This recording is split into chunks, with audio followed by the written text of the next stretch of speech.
كده رايحين المكان التاني، ولما نوصل هتعرفوا ايه هو.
دلوقتي وصلنا اهو المكان دوت، معبد بوذا.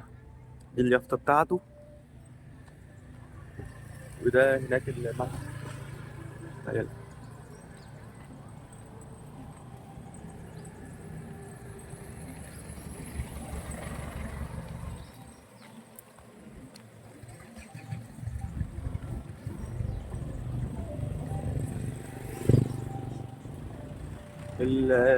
هو في التمثال بتاعه هناك. الراجل ده معروف هنا يعني، والبتاع بتاعه اللي هم بيعملوه ويعلقوه في رقبتهم دوت. الراهب، ايوه، بيتباع غالي قوي بتاع الراجل ده. يعملوه زي قلائد وتمائم. بيقولوا مثلا اللي يعلقوا السكينه ما تدخلش فيه يعني. حد ضربه بالرصاص ما يدخلش فيه مثلا. بيحميه.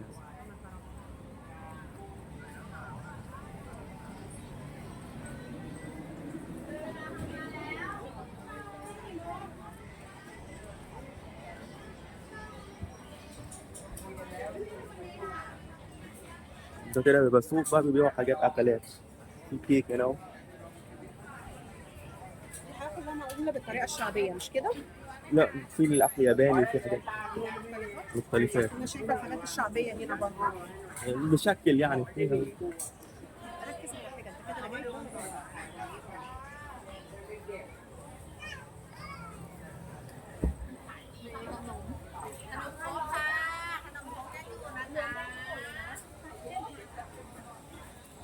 بعدين. دي مخللات اللي هي التايلانديه.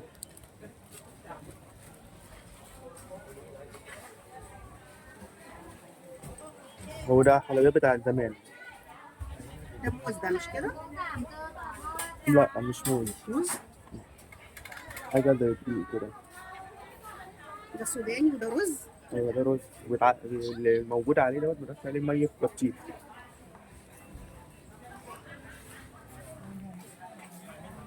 بيبقى فيها الحلويات اللي هي بتاعت ايوتا من زمان وكده. وده برضه الحلويات اللي مشهوره بيها البلد. اللي هي دوت الطريقه القديمه. الطريقه القديمه. ده ورق شجر، ايه ده؟ ورق سجاير ده. ورق سجاير؟ السجاير اللي هي معموله بالورق. في سجاير بتتعمل بالورق ده يعني، بتاع زمان. لبس التايلاند. ومن زمان مش بتبقى كده، بيبقى قماشه طويله وبيلفوها. بس ده معمول على. بيلفوها وبيشدوها من هنا كده لفوق ويدخلوها هنا. بس ده جاهز هتيجي تلبس على عملوها اسهل للناس، تبقى اسهل يعني.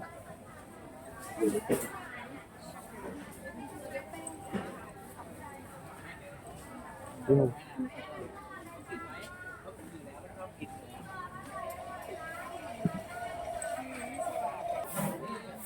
ده السمك اهو.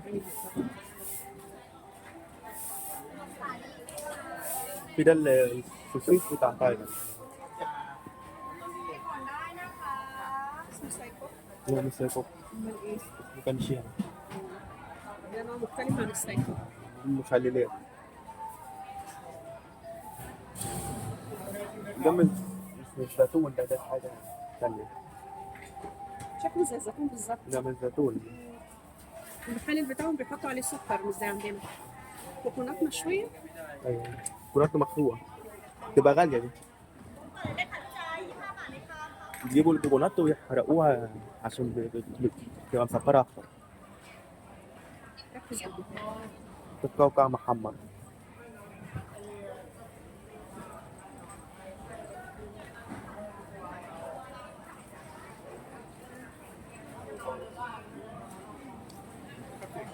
ده مطعم. ده اللي هو الحاجات اللي هي الصيني. بتاعت الصين. سالاباو. في تايلاند هنا حق الصين هتبقى كتير أوي، حتى الكوتشا أصلا جاي من الصين. السمك ده حلو قوي. السمك حلو. حلو قوي مملح. هنا في كتير منه، عشان كده بيعملوه هنا. طعمه حلو قوي قوي. هي بيعتبر ايوتشي احلى محافظة ما هنا بتعمل السمك مش في المكان هنا مشهور بالسمك ده يعني المكان ده بيعمل أحلى سمك من دوت.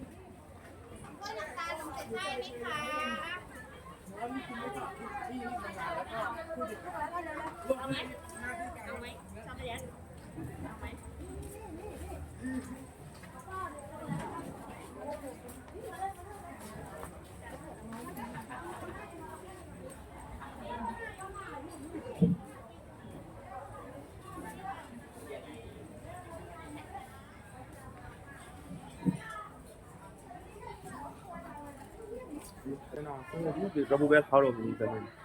من زمان.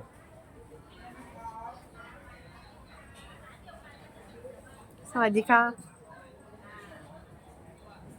يا ربي كل ده هون. ده فيه بتاع 20 كيلو. وفي اللي أكبر من كده. يا ربي.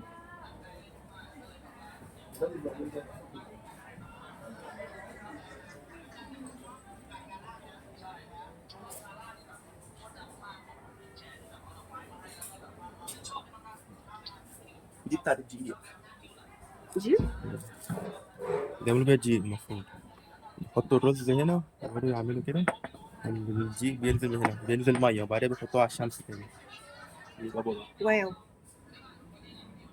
بتتشال ازاي؟ دي تقيلة قوي، فيها بتاع 10 كيلو دي.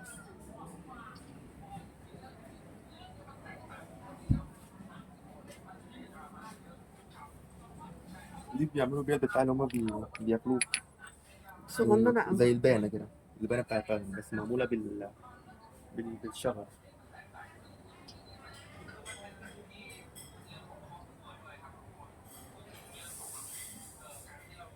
أيوة دي بتاعت الجيل. تحط الرز من فوق بس فيها فرن من فوق برضه بتلف كده. بتلفوها بينزل هنا مية الدقيق وبعدين بيحطوها على الشمس تنشف يبقى بودرة.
ไข่ปลาไม่มีแล้วครับ ไข่ปลาหมดแล้ว แล้ว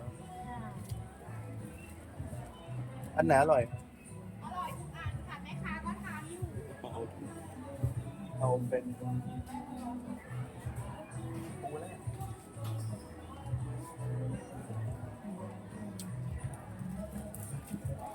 ใส่ช่วยผม เอาข้าวนะ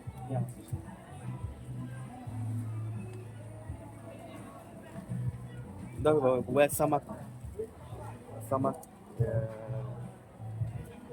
كابوريا يعني كذا حاجة في الفراخ في المشروم وكده حتى بتعمل بطريقة تانية يعني بالورق الموز.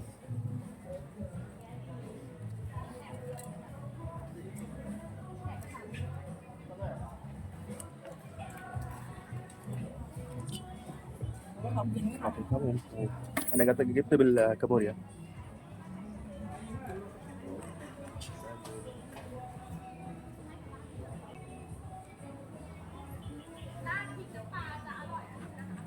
ได้มีไหมครับอันนี้ใช่ไหมไม่เป็นไรครับผมพอดีผมเพิ่งกินข้าวมา ปกติเราจะแถมไปหน่อยหนึง ไม่เป็นไรครับขอบคุณครับผมما لو خدت عليه بص.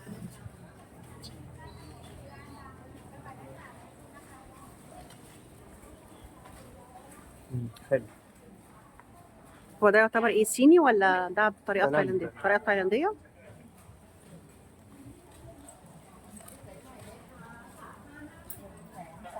بطاطا واناناس مجفف ده.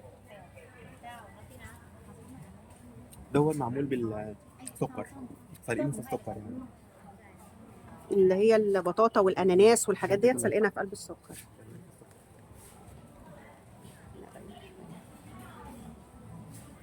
بس بيبقى طعمها جميل قوي. هي مسكره زياده عن اللزوم بس طعمها حلو بصراحه. طب ايطالي انت بليز.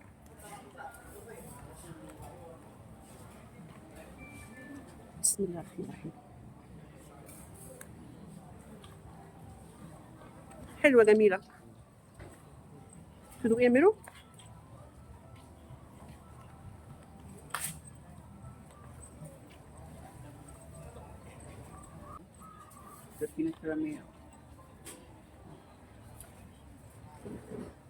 انا بحب دي قوي يا مدثر بس احنا طبعا ما نقدرش نجيب منها.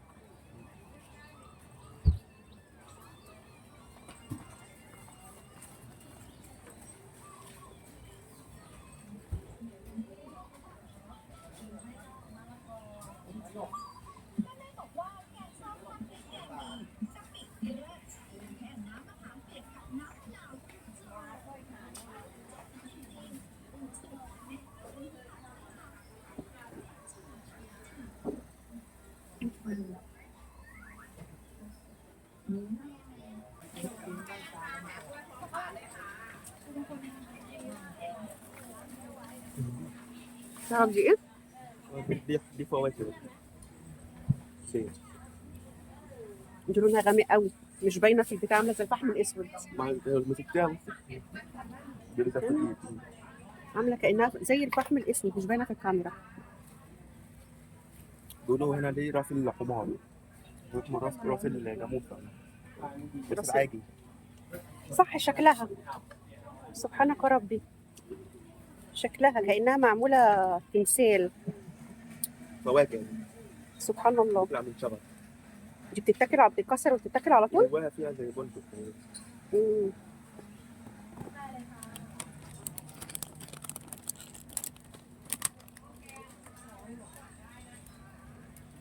انا بحب ديت على فكره جميله عامله زي الفول الاخضر بتاعنا. بتطلع في المية حلوه طعمها حلو.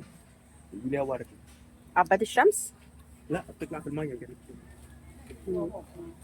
زي اللوتس بس طعمها جميل. كنت بنشتريها وبنطلع الفصوص. هي حاطين فصوصها هنا لوحدها هي بس.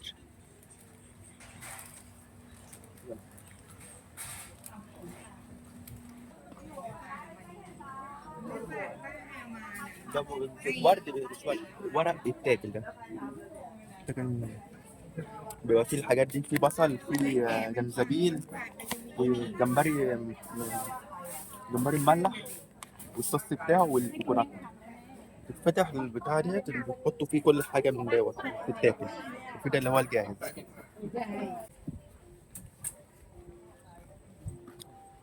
هنا بقى كل واحد اللي هو عنده معبد، يعني صاحب المعبد اللي هو الراجل اللي هو اللي بيعبدوه ده، هو ده بيبقى انسان حقيقي يعني، كان بس دلوقتي الظاهر مات فبيعملوا تمثال.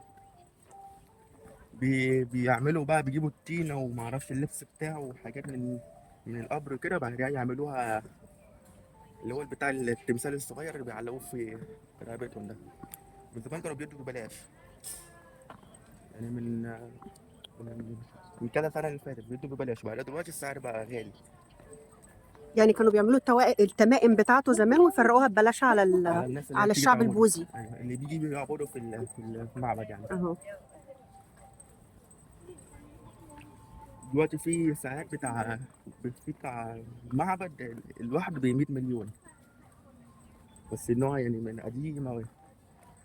أنا واحد صاحبي بيتاجر في الحاجات دي.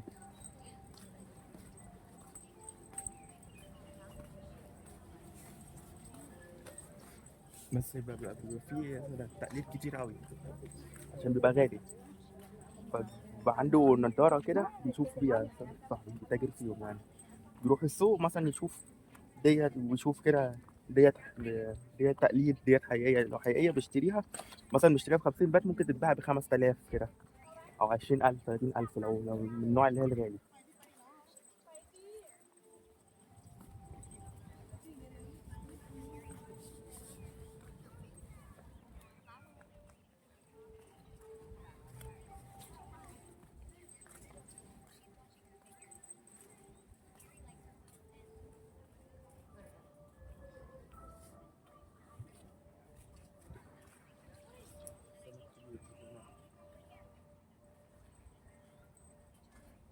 السمك اللي هو هنا معظم المية اللي هي موجودة قريب من المعبد، السمك اللي فيها بيبقى كبير أوي عشان ممنوع للصيد، عشان المعابد هنا لازم يربوا السمك، يربوا الحيوانات، يربوا كلاب كده. يعني هنا مثلا حد عنده كلب ومش عايزه بيروح يسيبه في المعبد.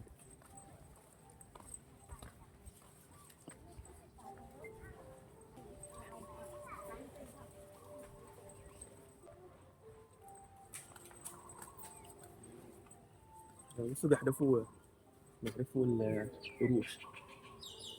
فلوس. قروش. وعلى حسب بقى تدخل في أنهي واحد، ولا كل واحدة مثلا جسمك هيبقى حلو، مخك هيبقى الحظ. حلو، حظ. الفلوس اللي تدخل في واحدة مكتوب عليها هيحصل ايه معاه يعني.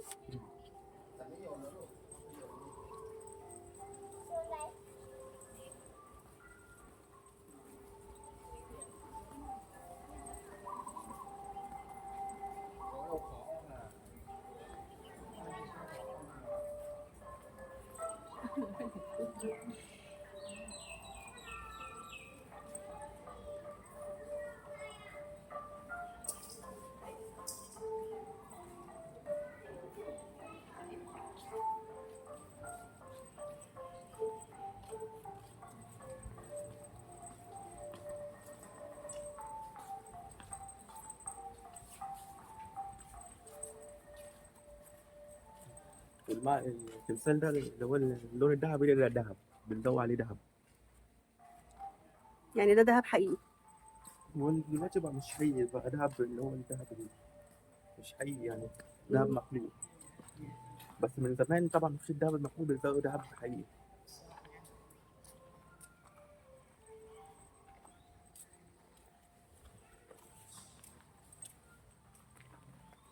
واو، ده ضخم قوي. ده ولا البرج عندنا في مصر. في أكبر من كده بس في بنك.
دلوقتي انا خلصت الجوله بتاعتي، واستنوا الفيديوهات بتاعتي يعني انقل لكم ثقافات بتاعت تايلاند، اكلهم، مخهم، تفكيرهم. تفكيرهم كده يعني عن تايلاند. يلا، مع السلامه.